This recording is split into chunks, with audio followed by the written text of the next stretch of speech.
ഒരു ചെറിയ കഷ്ണം പൈനാപ്പിളും കൂടെ ബാക്കി ഉണ്ടായിരുന്നു കേട്ടോ. ഓണത്തിന് വാങ്ങിച്ച പച്ചക്കറിയിൽ ബാക്കി ഉണ്ടായിരുന്നതാണ്.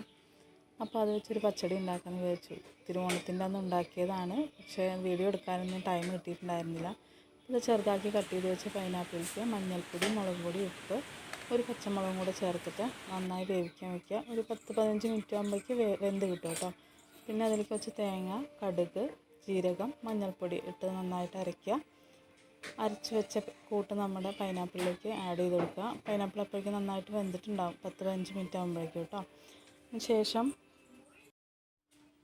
കുറച്ച് ശർക്കരപ്പാനിയാണ് കേട്ടോ ചേർക്കുന്നത്. മധുരം ആവശ്യമുള്ളവർക്ക് മാത്രം ചേർക്കാം. ഇവിടെ മധുരത്തിന് കുറച്ച് പ്രിയർ കൂടുതലുണ്ട്, അതുകൊണ്ടാണ് ഞാൻ മധുരം ചേർത്തത്.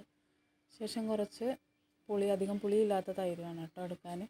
അധികം പുളിയില്ലാത്ത തൈര് എടുത്തിട്ട് നമ്മുടെ കറിയിലേക്ക് ചേർക്കുക. പിന്നെ വെളിച്ചെണ്ണയിൽ കടുക്, ഉലുവ, കറിവേപ്പില, ഉണക്കമുളക് ചേർത്ത് നന്നായി ഫ്രൈ ചെയ്തിട്ട് നമ്മുടെ കറിയിലേക്ക് ചേർക്കുക. പൈനാപ്പിൾ പച്ചടി റെഡി ആയിട്ടുണ്ട്. അപ്പോൾ ഈ റെസിപ്പി ഇഷ്ടമായാൽ നിങ്ങൾ തീർച്ചയായും വീഡിയോയ്ക്ക് ലൈക്ക് ചെയ്യുക കേട്ടോ. കൂടാതെ ചാനലൊന്ന് സബ്സ്ക്രൈബ് ചെയ്ത് സപ്പോർട്ട് ചെയ്യുകയും കൂടി ചെയ്യുക. ഇത് അടുത്ത വീഡിയോയായിട്ട് പെട്ടെന്ന് തന്നെ വരാം. അതുവരേക്കും stay happy, stay healthy. Thanks for watching. By.